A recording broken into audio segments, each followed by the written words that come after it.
በስመ አብ ወወልድ ወመንፈስ ቅዱስ አሐዱ አምላክ አሜን።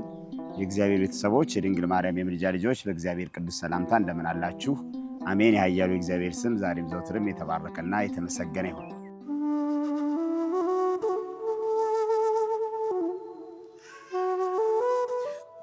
ይሄ ብቻ አይደለም። ለምሳሌ አንድ ሰው ቆርቦ ቅዱስ ቁርባኑን ተቀብሎ ማለት ነው ቢበድል መጨነቅ የለበትም። ይሄ ማለት ግን ይበድል ማለት ግን አይደለም፣ እያበረታታን አይደለም።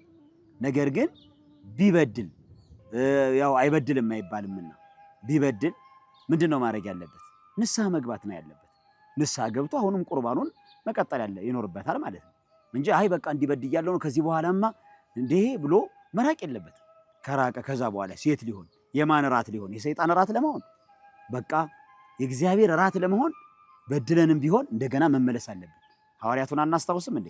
ሐሙስ ማታ ቆርበው ዓርብ ጠዋት ሁሉም ሲሸሹ የደረሱበት ሲጠፋ ከዮሐንስ ወንጌላዊ በስተቀር እኮ ሁሉም ሮጡ እኮ፣ ሁሉም በረገጉ እኮ።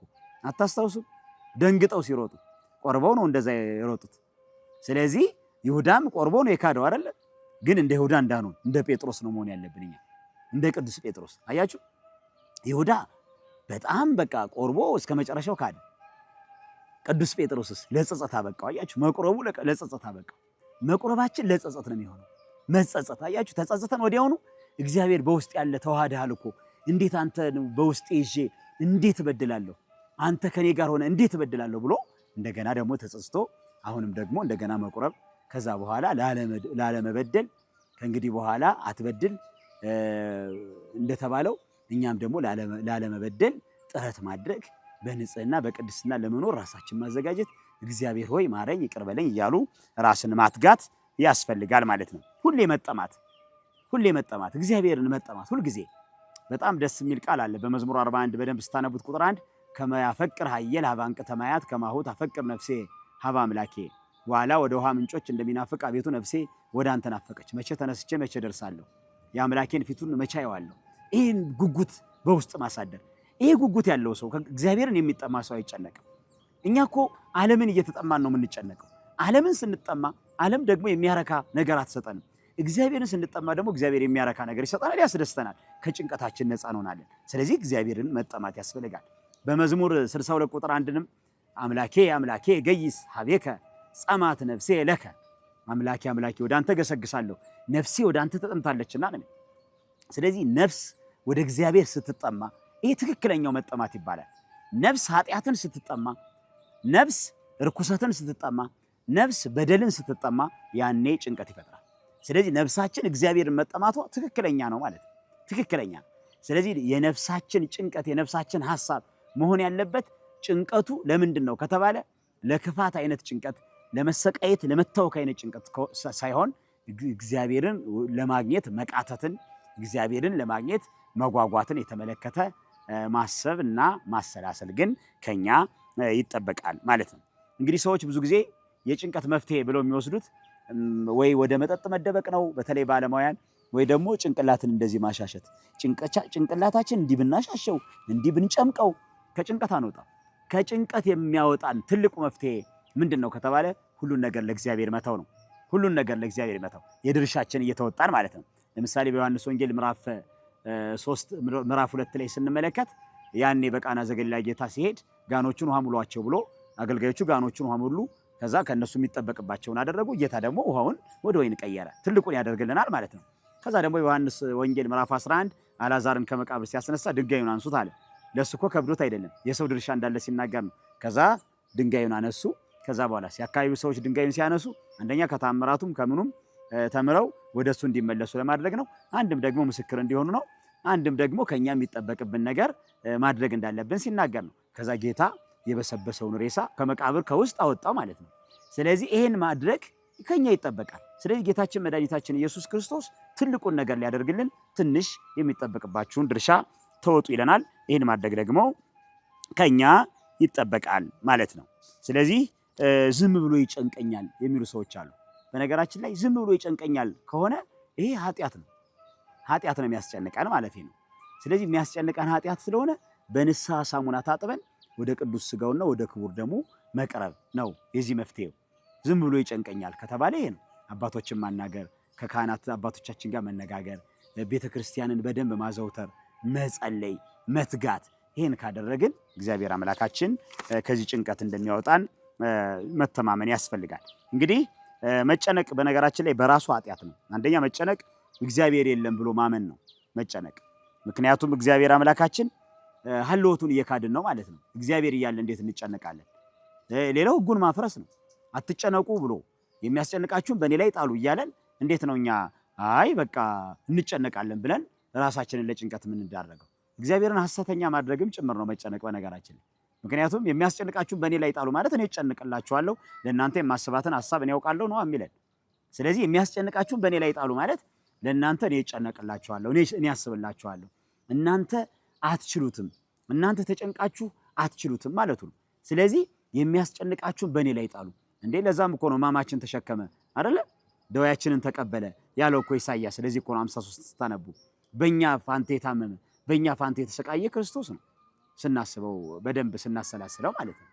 ስለዚህ እኛ ተጨንቀን ከልክ በላይ አስበን የምናመጣው ነገር ስለሌለ እግዚአብሔር ለእኛ የሚያስባትን ሐሳብ እሱ ስለሚያውቅልን በዚህ ማንነት መኖር ያስፈልጋል እንጂ ከሚጠበቀው በላይ ተጨንቆ እኔ መፍትሄ ያመጣለሁ ብሎ ማሰብ ራሱ ትዕቢት ስለሆነ ከዚህ መቆጠብ ይጠበቅብናል ማለት ነው።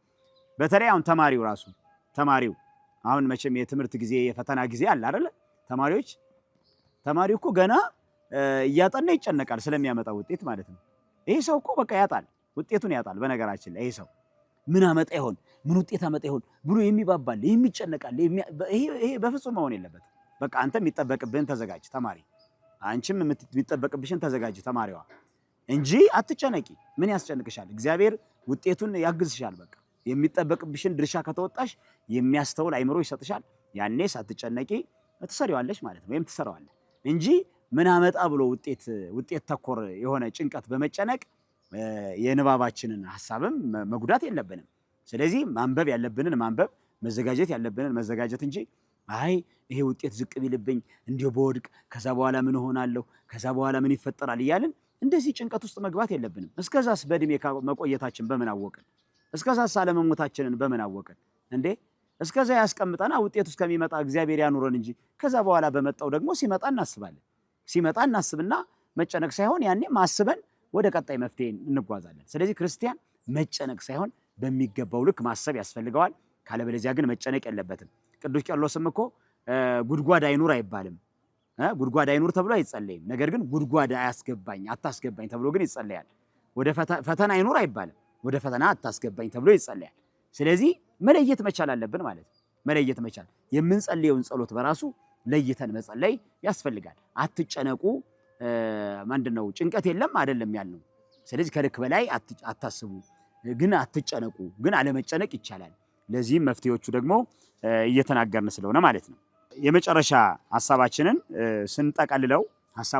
ስንጠቀልለው እንግዲህ የጭንቀት መፍትሄዎች ላይ ስናተኩር እግዚአብሔር ሆይ ስላደረክልኝም ተመስገን፣ ስላላደረክልኝም ነገር ለኔ ያስበነውና ተመስገን ማለት ያስፈልጋል። ተመስገንን መልመድ ትልቅ ነገር ነው። ሌላው ደግሞ እኔ የራሴ ጌታ አይደለሁም፣ የራሴ ጠባቂ ሌላ አለ። የራሴ ጠባቂ እኔ አይደለሁም፣ እግዚአብሔር ይጠብቀኛል። እግዚአብሔር እረኛዬ ነው አይደል? መዝሙር 22 ቁጥር 1 ስታነቡት እግዚአብሔር እረኛዬ ነው፣ የሚያሳጣኝ የለም፣ በለመለመ መስክ ያሰማራኛል፣ በዕረፍት ውኃ ዘንድ ይመራኛል። እንዴ ይሄን ያለ ሰው እንዴት ነው የሚጨነቀው? ይሄን መጸለይ ነዋ። ይሄን የሚጸልይ ሰው እንዴት ጭንቀት ውስጥ ይገባል? ይሄን እየጸለየ እግዚአብሔር እረኛዬ ነው፣ ትጠብቀኛለህ፣ አንተ ብርሃኔና መድኃኒቴ ነህ፣ በጨለማ ውስጥ አታኖረኝም እያለን መጸለይ ያስፈልጋል። ስለዚህ የጸሎት የምስጋና ሕይወት በጣም መለማመድ ያስፈልጋል። በመዝሙር 26 ቁጥር 4 ላይ ሀተ ነገር ሰአልክዎ ለእግዚአብሔር ወኪሃ አሐስስ ከመ እህድር ቤቶ ለእግዚአብሔር በኩሉ መዋዕለ ሕይወቴ ይላል መዝሙረኛው ዳዊት። እግዚአብሔርን አንድን ነገር ለመንኩት እርሷንም እሻለሁ፣ በእግዚአብሔር ቤት ለዘላለም መኖር። ከዚህ በላይ ምን ሕይወት አለ? በነገራችን ላይ የደስታ ሕይወት የእግዚአብሔር ሕይወት ነው። የደስታ ሕይወት የእግዚአብሔር ቤት ነው። እኛ አሁን መኖር ባለብን ቤት ስላልኖርን ነው የምንጨነቀው። ክርስቲያን የተባልነው በክርስቶስ ቤት ልንኖር ነው። እኛ ግን በኃጢአት ቤት ውስጥ ነው ያለነው። እኛ ግን በአሉባልታ ቦታ ውስጥ ነው ያለነው። እኛ ግን በዳንኪራና በዘፈን ውስጥ ነው ያለነው። እኛ መኖር ያለብን በእግዚአብሔር ቤት ነው። የእግዚአብሔር ቤት ላይ ማህሌት አለ፣ ቅዳሴ አለ፣ ሰዓታት አለ። የእግዚአብሔር ቤት ውስጥ ምስጋና አለ። ስለዚህ እንድንኖር የተፈጠርነው በምስጋና ህይወት ነው። እንድንኖር የተፈጠርነው በቅድስና ህይወት ነው። ከዚህ ህይወት ስንወጣ ደግሞ ጭንቀት ይፈጠርብናል። እንዴ ህሊናችን እኮ ይወቅሰናል። ህሊናችን እኮ ስለሚወቅሰን እኮ ነው ጭንቀት የሚፈጠርብን። ትክክል አይደለም፣ ትክክል አልሰራህም። ነገር ግን ያኔ ምላሽ አንሰጠውም። ደግሞ ችግራችን ወዲያውኑ ተጸጽተን እንኳን አንመለስም። ተጸጽተን ወዲያውኑ ደግሞ ህሊናችን ሲያስተምረን አዎ በጣም እውነት ነው፣ እግዚአብሔርን አስቀይሜያለሁ፣ በድያለሁ፣ ስለዚህ እግዚአብሔር ሆይ ይቅር በለኝ ብሎ ወደ እግዚአብሔር መጠጋት ያስፈልጋል ማለት ነው። እንግዲህ ስለ ጭንቀት መፍትሄዎች በመዝሙር 22 ቁጥር 11 ስታነቡ ጭንቀት ቀርባለችና የሚረዳኝ የለምና ከኔ አትራቅ ተብሎ ይጸለያል። ስለዚህ ጭንቀት እንኳን ሲቀርበን ከኔ ቀርባለችና ጭንቀት ከኔ አርቃት ብሎ መጸለይ ያስፈልጋል። በመጽሐፈ ምሳሌ ምዕራፍ 11 ቁጥር 8 ላይ ጻድቅ ከጭንቀት ይድናል ይላል። ጻድቅ አይጨነቅም፣ ምክንያቱም የጭንቀት መፍትሄ የሆነውን አምላኩን ይዟልና። ጻድቅ እውነተኛ ነው። እውነተኛ ሰው ደግሞ አይጨነቅም፣ እውነትን ይዟልና። በውስጡ እውነትን የያዘ ሰው አይጨነቅም። የሚጨነቀው አስመሳይ ሰው ነው። አስመሳይ በዓለሙም ኑሮ በመንፈሳዊ ህይወቱም በቃሉ የማይኖር ለእግዚአብሔር ቃል የማይታመን ሰው እሱ ይጨነቃል። የሚናገረው ሌላ የሚሰራው ሌላ ከሆነ ይጨነቃል። ስለዚህ የምንናገረውና የምንሰራው ነገር ተመሳሳይ ካልሆነ በጣም እንጨነቃለን። ስለዚህ የምንናገረውን መኖር ክርስትና የመኖር ህይወት ስለሆነ በተግባር የመዋል ስለሆነ በዚህ ማንነት ከኖርን ከጭንቀት ነፃ ሆነን በአስመሳይነት ሳይሆን ክርስቶስን በመምሰል ህይወት ውስጥ መኖር እንችላለን ማለት ነው። ስለዚህ ከአስመሳይነት መውጣት ከኛ ይጠበቃል ማለት ነው። ሌላው በመዝሙር 31 ቁጥር 7 ላይ መከራዬን አይተሃልና ነፍሴንም ከጭንቀት አድነሃታልና በምህረት ደስ ይለኛል ሐሴትም አደርጋለሁ እያለ መዝሙረኛው ዳዊት ይናገራል።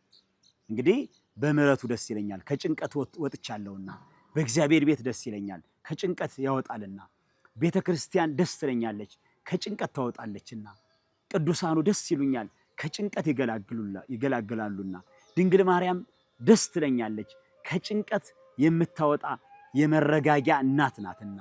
ስለዚህ ከዚህ ውስጥ እንደዚህ ማሰብ ያስፈልጋል ማለት ነው። እንዲህ ካሰብን እንደ ክርስትና አንጨነቅም።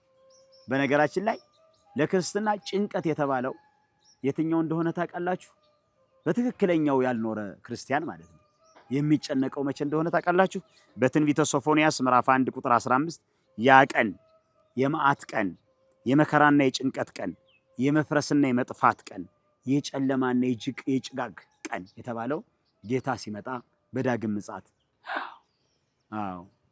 በኃጢአት በጨለማ የኖረ ንስሐ ያልገባ እግዚአብሔርን የተፈታተነ እግዚአብሔርን የተገዳደረ በጥሩ ማንነት በቅድስና በምግባር በእምነት ያልኖረ ያኔ ጌታ ሲመጣ ያ ነው የጭንቀት ቀን፣ ያ ነው የመከራ ቀን እንጂ በምድር ላይ ስለምንበላው ስለምንጠጣው ግን በእሱ አንጨነቅ። ያ ነው ጭንቀት፣ ያ ነው ፈተና።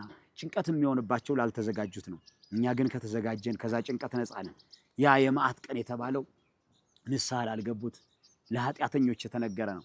እኛም እንኳ ዛሬ በምድር ላይ ኃጢአተኛ ብንሆንም ንስሐ የመግባት እድል አለንና እምድኅረ ሞቱ ለሰብእ አልቦቱ ንስሐ፣ የሰው ልጅ ከሞተ በኋላ ንስሐ የለውምና ዛሬ በምድር ላይ ሳለን ዛሬ አሁን ያውም ከተሰጠን ጊዜ እግዚአብሔር ከሰጠን ጊዜ ነገ እንገባለን ሳንል ዛሬውኑ ንስሐ ገብተን ዛሬውኑ ታጥበን ዛሬውኑ ወደ ቅዱስ ቁርባን እንድንቀርብ እግዚአብሔር አምላካችን ይፍቀድልን።